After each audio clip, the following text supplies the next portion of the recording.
Okay, so let's jump right in. We are doing a deep dive on the fiscal Q1 2026 earnings for Prospect Capital Corporation. That's ticker PSEC. And their call, which was on November 7th, was, well, it was more than just numbers. It was really a pitch to a very, very skeptical market. It really was. And you could see it in the market's reaction, right? The stock opened up 2%, but then it just kept climbing, closed the day up 7.5%. For a name like PSEC, that's a huge move. It tells you investors really heard something they liked. And PSEC, for anyone who needs a quick refresher, is a BDC, a business development company.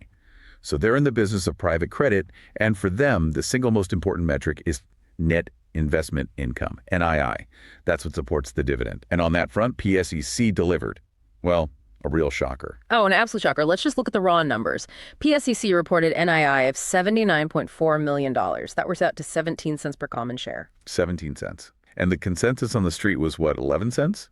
Exactly. 11 cents was the expectation. So they didn't just beat, they blew it away. A 55% beat on their core earnings power. And that immediately answers the biggest question for any income investor. Is the dividend safe? Is the dividend safe? And the answer is a resounding yes, at least for now. Their monthly dividend is 4.5 cents. That's 13.5 cents for the quarter, with an NII of 17 cents. You're looking at about 126% coverage. Management immediately reaffirmed that dividend right through January 2026. Okay, so that's a really, really strong income story. But this is PSEC. There's always a but. The balance sheet side of the equation tells a very different story, doesn't it? The net asset value, the NAV, it continued to fall. It did. And that is the core tension here. The NAV per share dropped to $6.45. That's down from $6.56 last quarter. But the bigger number is the year over year. It's down 20% from $8.10 a year ago. 20%. So you have this fantastic current income, but the underlying value of the company keeps eroding. So what's driving that? If NII is so strong, where's the NAV pressure coming from? Well, management would point out that their credit quality is actually pretty solid. Non-accrual, so loans that aren't paying interest are still very low, just 0.7% of total assets. So it's not like the portfolio is imploding. So it's not defaults. What is it then? It seems to be a combination of them marking down some older legacy stuff to get it off the books, and also the rotation itself. They're selling assets and reinvesting that capital. Right, the strategic pivot. That's what they kept talking about on the call, this idea of a rotation. Exactly. That's the word. Rotation, rotation, rotation. They are aggressively moving into what they call core first-lien senior secured middle market loans. And we're seeing that in the numbers. We are. The first-lien part of the portfolio is up over 700 basis points just since June 2024. It's now over 71% of their investments. And to do that, they've been dumping other things like subordinated structured notes are now just 0.3% of assets. They're basically gone. So they're getting cleaner. And I saw something about the quality of the earnings improving too. Something about PK income. Yes, this is a huge deal for institutional investors. PIK is payment in kind interest. It's not cash. The borrower just adds the interest they owe back onto the loan principal. So it's paper income, basically. It's paper income. And they cut their PIK income by over 50% compared to last year. That means the NII is real cash pay earnings. It makes that 126% coverage number feel much more solid. And where's the cash for this rotation coming from? I know they've been selling off their real estate portfolio. That's a big part of it, and they've been incredibly successful there. This quarter, they sold 3 properties for around $59 million. The return was a 23% IRR. So they're taking cash out of assets yielding, say, 5%. And redeploying it into these new high-yield loans. So that brings us to the big question. Where are they finding these loans? And what makes them so special? This gets us to the LMM focus. This is the engine. The LMM, or lower middle market. We're talking about a pretty specific kind of borrower, companies with maybe 25 to 35 million in EBITDA. So not the huge companies that the giant private credit funds are fighting over. Precisely. Management was very clear on this. They said in the upper middle market, all the big players have bid away the spreads and weakened the covenants. But down in the LMM, there's less competition, so they're getting better terms. And what do better terms mean in this case? What kind of yields we're talking about? They cited recent deals with spreads in the 700 basis point range. Wait, 700 basis points over the benchmark rate? I mean, that sounds almost too good to be true. Is that just a reflection of higher risk? That is the multi-billion-dollar question. And management's defense is that their underwriting is just that good.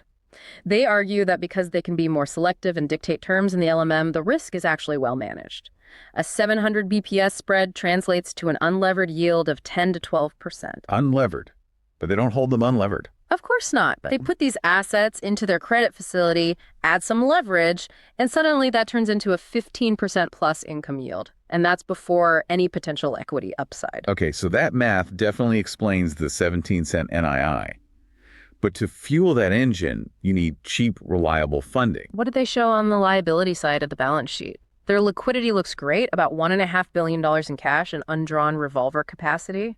But the really interesting signal came after the quarter ended. They issued new debt, about $168 million of senior unsecured notes due in 2030. At what rate? That's the kicker, 5.5%. Wow, so they're borrowing it at 5.5% and lending it out to get a 15% return. That is a fantastic spread. It's a fantastic spread. And the fact that the issuance was oversubscribed and that it opened a new funding channel for them in Israel, that's a huge vote of confidence from institutional debt investors. It says their balance sheet is seen as stable. Okay, so this all sounds incredibly positive.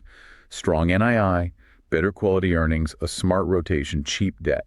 Which brings us back to the great paradox. Why is this stock trading like it's on the verge of bankruptcy?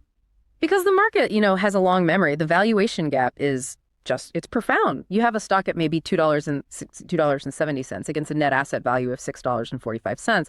That means it's trading at 0.27 times its book value. So the market is saying every dollar of assets on their books is only worth 27 cents. It's a 70% discount. It's just staggering. It is one of the deepest discounts in the entire BDC universe. The market is pricing in a future where their NAV completely collapses. Which is the bear case, right? Yeah. The sell-side analysts who have sell ratings on the stock, they believe that NAV erosion is not over, that these high-yield LMM loans are hiding risk or that will blow up later. That's the fear. That the whole private credit space has a confidence problem, and PSEC is the poster child for it. But then you have the bull case.